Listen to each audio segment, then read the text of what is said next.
Je m'appelle Tina Drevet, je suis chef de chœur, prof de chant, chanteuse, choriste, et j'ai créé cette école Expression Chorale qui va fêter ses 10 ans. C'est une musique qui a quand même une histoire particulière, ce gospel qui vient des États-Unis, qui sont des chants afro-américains.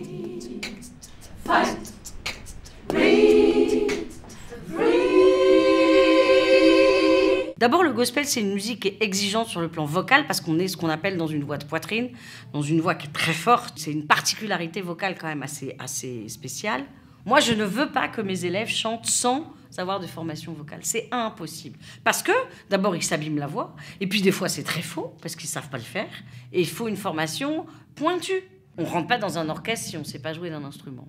Eh ben, on ne rentre pas dans une chorale si on n'a pas pris des cours de chant ou si on ne décide pas d'en prendre.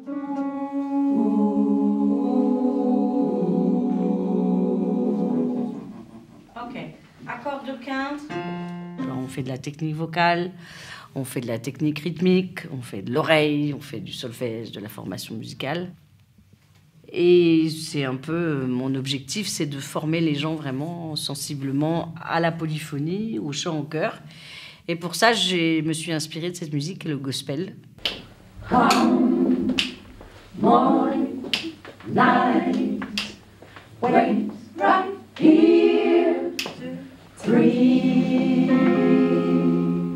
Le gospel, c'est vraiment une musique qui est inscrite dans le corps. Ça requiert la mobilisation de tout le corps. Surtout en tant qu'homme, c'est une voix qui, pour les ténors, parce que c'est une musique qui fait la part belle aux ténors.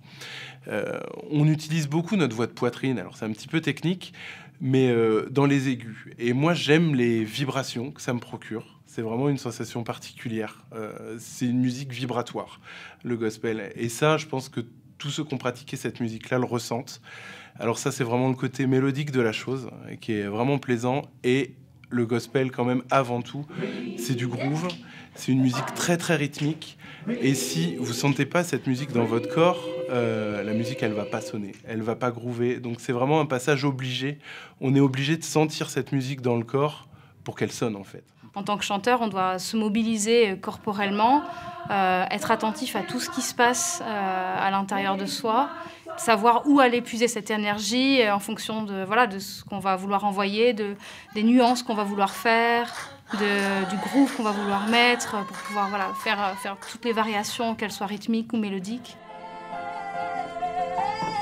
Ce qui m'intéresse, c'est qu'après, ils puissent aller chanter dans n'importe quelle chorale et qu'ils se débrouillent.